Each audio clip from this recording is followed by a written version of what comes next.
to Lestrade at once. Your name, sir? Dr. John Watson. He's expecting you, sir. In a way, I believe he is. Well, I'll tell him you're here, sir.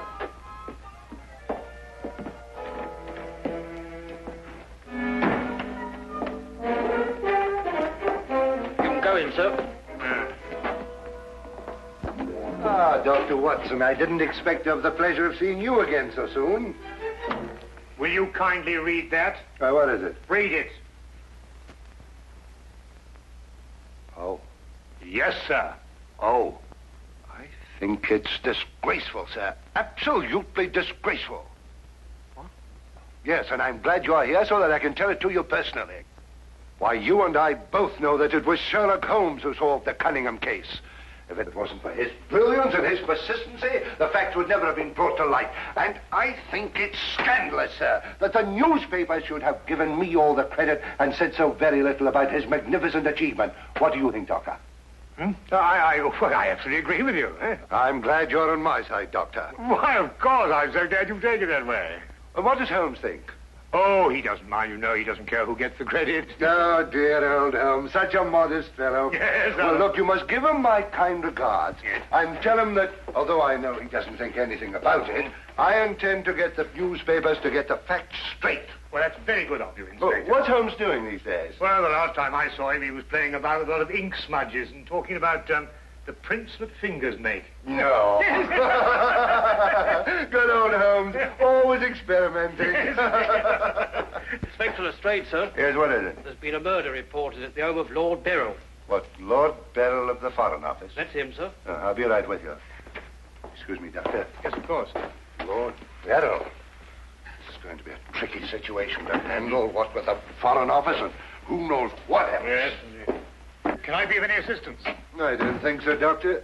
Oh, perhaps as a medical man. Mind you, I don't know what to expect, but I think you could be of invaluable assistance. Say no more. Here's the address, sir. Your carriage is waiting outside. Oh, thank you very much.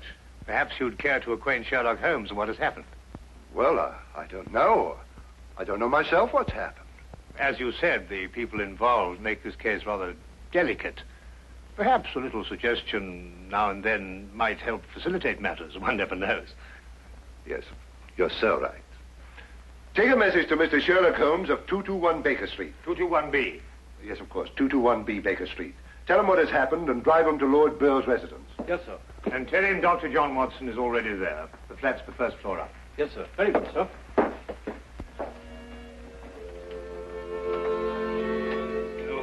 221B Baker Street.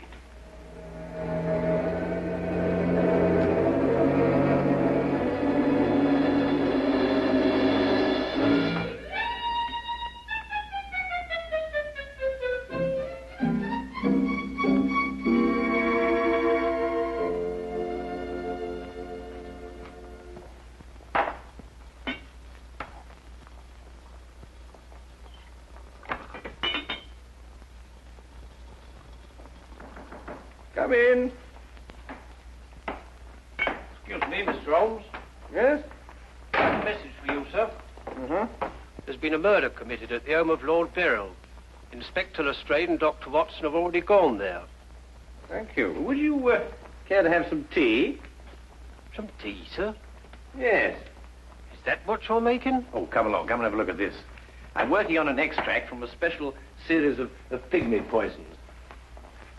How very interesting, sir. Tea? Well, yes, I don't mind if I do. You take milk? Yes, sir, please, sir, if I may. Splendid. Sugar? Thank you, sir. Where did I put that sugar? That's it. It's right here. Help yourself. Thank you, sir. So.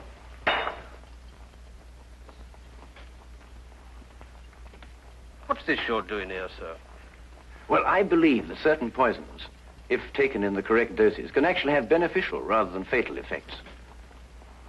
Now, that's very interesting, sir. Yes, it is, isn't it? What's all this over here, sir?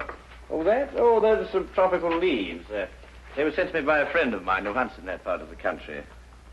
The essence, you see, passes through this tube, down here and across the table, and is condensed in that retort there. And what's that stuff in the bottom there? That's lime. That acts as a catalytic agent to combine the essence of the leaves with a dark, tar-like substance, which you can see at the bottom.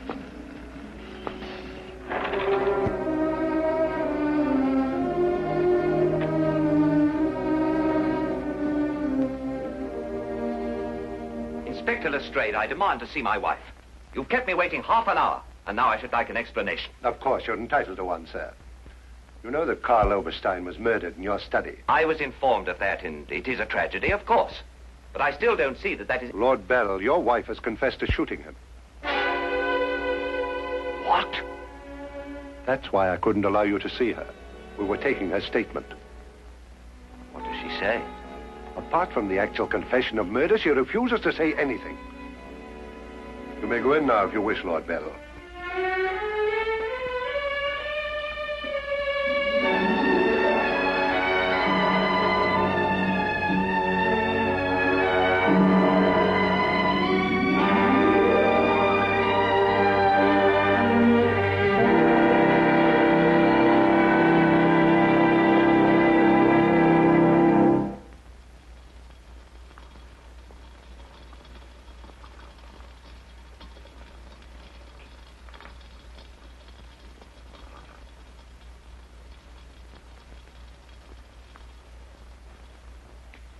What's that you're putting in now, sir? Well, it's a form of acid dye. Yeah. That's all right. Oh, where have you two been all the afternoon? Didn't the sergeant tell you? Oh, yes, I remember. There was a murder somewhere. Was it interesting? No, Mr. Dewitt. Uh-huh. Well, Straight coming up whiskey and soda. Whiskey and soda, Lestrade. Oh, I don't know. I'll be off duty in 5 minutes. Yes, I think that'd be all right. Meat for me. Well, sit down if you can find yourself a place. There you go. yes, well, I think we can leave that to boil for a little while now. Now, gentlemen, what's the problem? Who was murdered? A man named Karl Oberstein. Oberstein. Oberstein. Oh, yes, I remember. An Austrian chap. He was originally, but of course, for a number of years, he's been a freelance agent. Mm-hmm. Buying and selling anything he can get his hands on, eh? But his hands in a bit too much this time. Lady Beryl shot him. Holt Smith, 38. Oh, really? It was a nasty bit there. I examined the body before it was removed. Entire back of the head gone. Instantaneous death, of course. Did you find the bullet? No, the police surgeon will do that. It hadn't come out. Yes, and that shot in the back of the head removes any possible chance Lady Beryl may have had of claiming self-defense. You're off duty now, aren't you, Wilkins? Yes, sir. You may go home. Thank you, sir. It's been a pleasure working for you this afternoon, Mr. Holmes. I'd like to know how it all turns out. I'll let you know. Thank you, sir. Good afternoon, sir. I feel sorry for Lord Beryl. There'll be quite a scandal when this appears in the papers. Yes, it certainly will be. I wonder why Lady Beryl lied to you. What nationality was Lady Beryl originally? Well, she was born in Austria, although she was brought up in America. She's been here in England for the past 5 years, since her marriage, you know. It's a shame a woman like her has to remain in prison. Still, she might decide to tell you...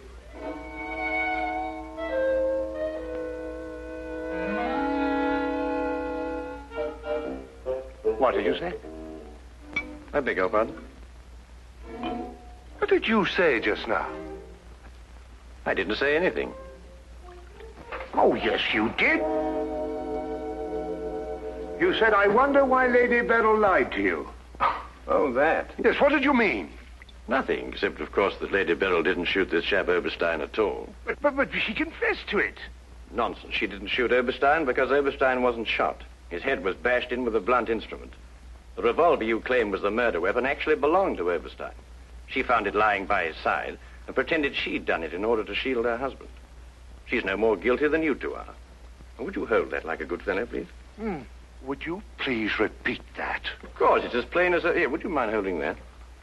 Oh, well, it's not plain to me. Well, you told me that Lady Beryl confessed to shooting Oberstein. But Oberstein wasn't shot. Just because you find a man with the back of his head shattered and a gun lying by his side is no reason to assume he's been shot. Thank you. You also assumed that the bullet had lodged in Oberstein's cranium because it hadn't emerged through the front. Now, any student of elementary ballistics knows that the greatest damage to the skull is on the opposite side to which the bullet entered. The point of entry is always clean. But the gun we found was an Austrian gun, and Lady Beryl is an Austrian. Now, there's a logical bit of reasoning for you. Would you mind holding that, please? Lady Beryl saw Oberstein lying there and jumped to the same conclusion we did. Well, Lady Beryl's innocent. Then somebody else is guilty. Brilliant. We've got to get back to the premises and re-examine them for clues. You come with us, Holmes. This nonsense can wait. Nonsense? Nonsense. Nonsense?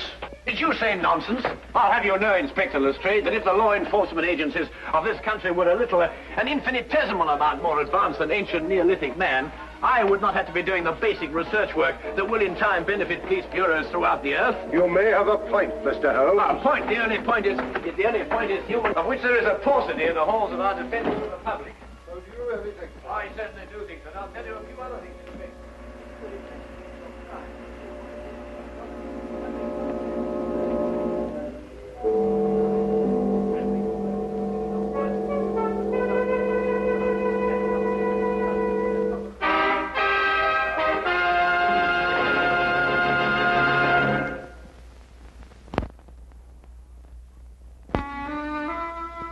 And now we return to the case of Lady Beryl. Yes, is to be dependent 90% on a good memory. Details, Lestrade, those are the things. Well, she's in here. Normally I'd detain her for confessing to a crime she didn't commit, but... Well, what with the Foreign Office and all that, I don't believe I will. No, Lestrade, you don't want to hold her. Much easier to solve the crime if she's out. Exactly. Inspector Lestrade.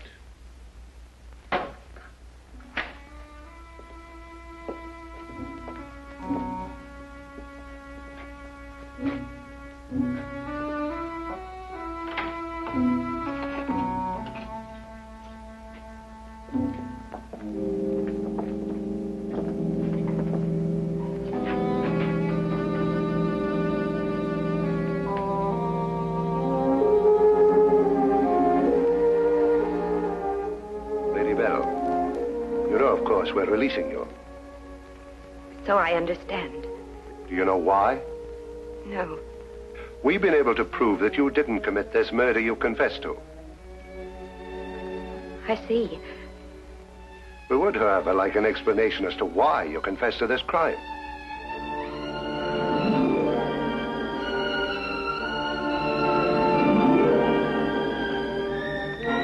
I prefer not to explain my actions, Inspector. You realize, of course, that your actions are in themselves punishable and that we could detain you. I see. You still prefer to make no statement? That is correct. Very well, Lady Beryl.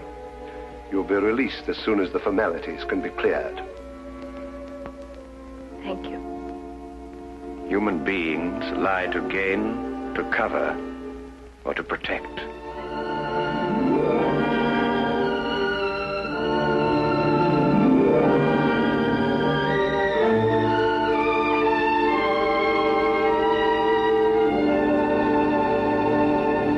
I don't know how to thank you, Mr. Holmes.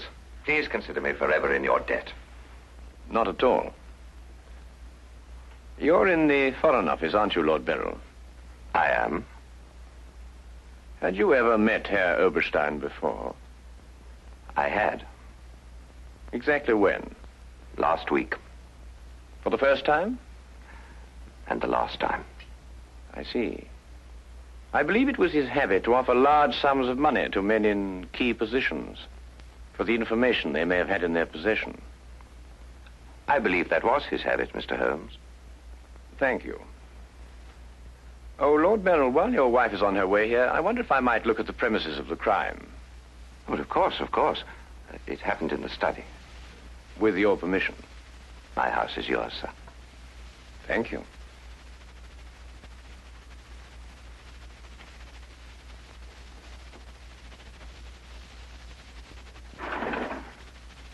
Well, now, let me see. Karl Oberstein was lying about there. Of course, it's been removed. Yes, of course. I see you've cleaned everything up with your usual remarkable efficiency, Lestrade. Now, look here, Holmes. I didn't know there was going to be any mystery about this affair. Oberstein's head was here, Holmes, and his feet were there. Thank you, Watson.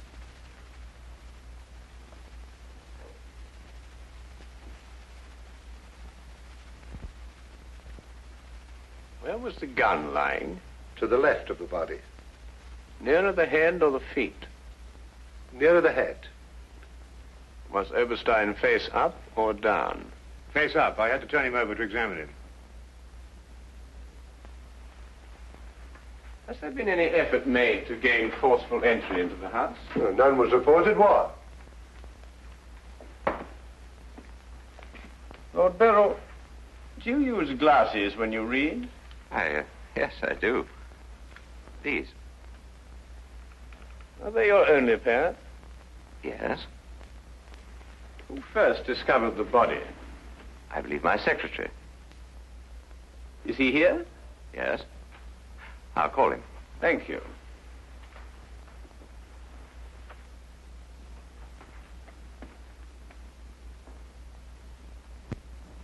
Lestrade, where was Lord Beryl at the time you estimated the crime was committed? He'd been at a meeting with high government officials all day. Oh, good. Why did you ask about the glasses, Holmes? It's because Lord Beryl wears glasses when he reads. But Lady Beryl confessed to a crime she didn't commit. What? This is my secretary, Mr. Ross. You've met Inspector Lestrade and Dr. Watson. This gentleman is Mr. Sherlock Holmes. How do you do? I understand it's through your efforts that Lady Beryl was returning home. Partially through my efforts. I wonder if I could impose upon you, Mr. Ross. Of course, sir. Would you mind taking these sheets of paper and roughly outline the position in which you discovered the body? Outline it in scraps of paper. If you would be so kind. Why, of course. What's the purpose of that? How many men have you on the premises, Lestrade? 2 outside. Why? Good. I wonder if you'd mind taking them into the garden behind this window and making a thorough search of the premises for a radius of 30 feet. Looking for what? Anything that doesn't belong in a garden. Are you serious, Holmes? Completely.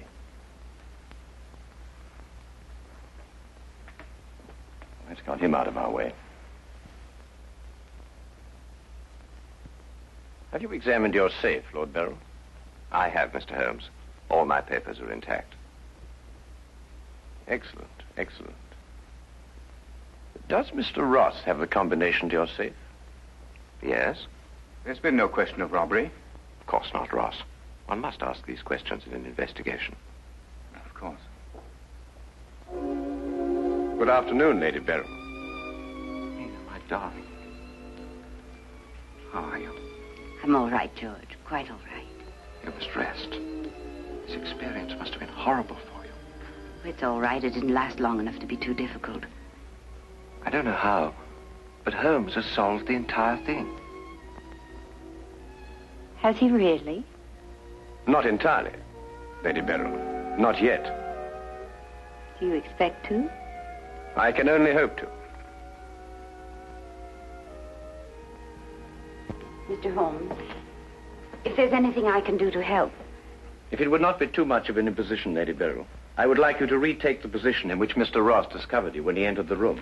Mr. Holmes, my wife has had a harrowing experience. Please consider her nerves at this point.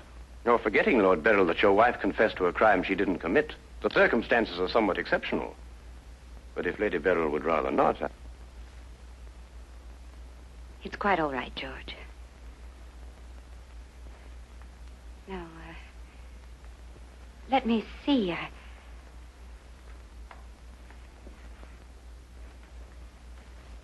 I was standing here. Exactly there? I believe so. Mr. Ross, are you quite certain that that is the position in which Lady Beryl was standing? Well, if you'll pardon my saying so, Lady Beryl, just for the sake of accuracy, you understand, I believe you were standing just a bit further to your left. A little to your left, Lady Beryl. Like that? Yes, I'd say right there. Good. Now, Lady Beryl had a revolver in her hand. Mr. Holmes. That is correct. In which hand? My right hand. Mr. Ross? That's right. Lady Beryl's right hand. Lord Beryl, do you happen to have a revolver in the house? Yes, I have. May I have it? I'm not going to ask my wife to... Yes, I am. If your wife has no objection. Of course she has objections. I have no objections, Mr. Holmes.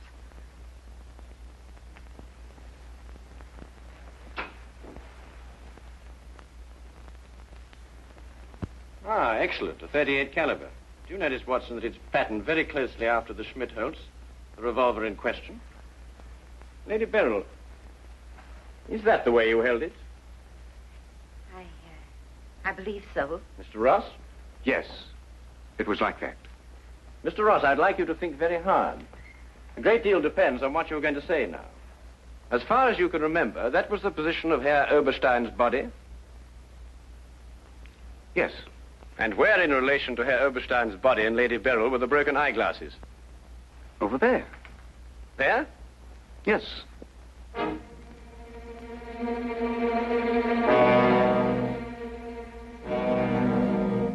Watson, were there any glasses on the floor when you found the body?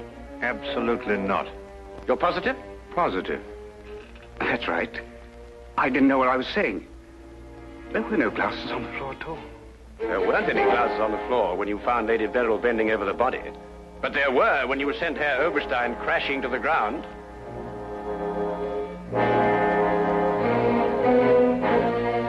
Before you run, Mr. Ross, look at Lady Beryl. I don't understand this, Mr. Holmes. Oh, very simple, really. Herr Oberstein approached you with an offer to buy Foreign Office secrets. You threw him out. Then Ross contacted him, prepared to sell him the secrets. Well, there's nothing missing from the safe. Of course not. If you sold anything, you'd have been found out. Herr Oberstein came here expecting to buy. You opened the safe, showed him the papers he wanted. He put his glasses on to examine them. And then when he paid you, you smashed his skull in. He fell, breaking his glasses. His revolver dropped from his pocket. Then you replaced the papers, pocketed the money, and left. It's a lie. Why, you filthy... The unfortunate point occurred when Lady Beryl discovered the body. You read the evidence incorrectly. I thought the gun was my husband's. Similar, but not the same. And the glasses. A very common variety of frame. You gathered up the pieces, except a few fragments, and threw the frames away. Yes. Then you lied to protect your husband. Yes. Nina. Brilliant, Holmes. Absolutely brilliant. Thank you, Watson.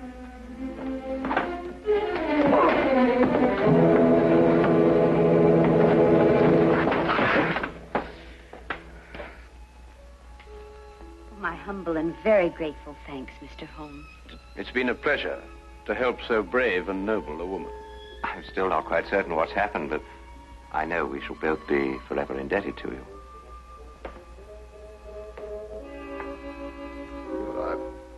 Searched the whole garden, Holmes. Couldn't find anything but this old pair of glasses. They're broken at that. Really? Mr. Holmes has solved the entire case, Inspector. He has? How? By the little things, Lestrade. The little things that one must remember. The little things that make the difference between success and disaster. One must never forget that the difference between... Good heavens. Watson, What is it, Holmes? I left the gas on under the experiment. All Baker Street will be blown up. Holmes, I turned it off. Oh. Stay. Hold that.